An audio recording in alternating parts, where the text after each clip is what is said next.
Tira ba, a ber. Lehenengo, labanarekin... Haben, ebango biogo bakia. Bat... Eta... bi...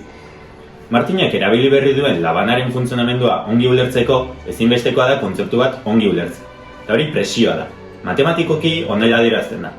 Presioa da indarra zati azalera. Baina zer esan nahi du horrek?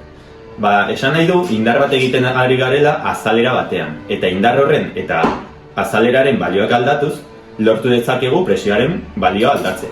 Eta presioa zenbatetan handiagoa izan, lortuko dugun efektua handiagoa izango da.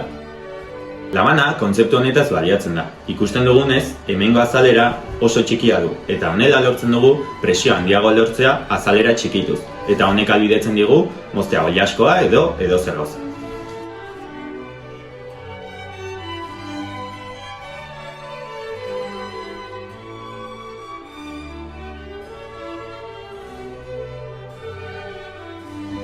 Labea berotzeko elektrizitatea behar da. Erresistentzia batetik elektrizitatea igarotzerakoan, Joulen efektuarekin erresistentzia berotu egiten da. Bero hau, oilaskoa helarazteko, airea behar dugu. Hau da, airerik ez balego, erresistentziatako beroa ez litzateke oilaskoraino helduko.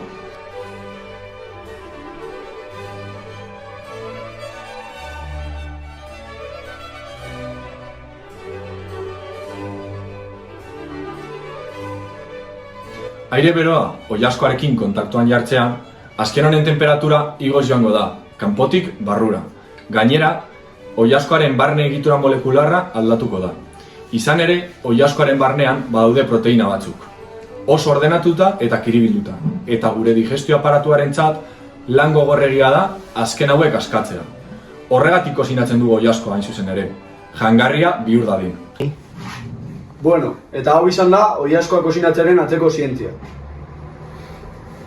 Kontuz...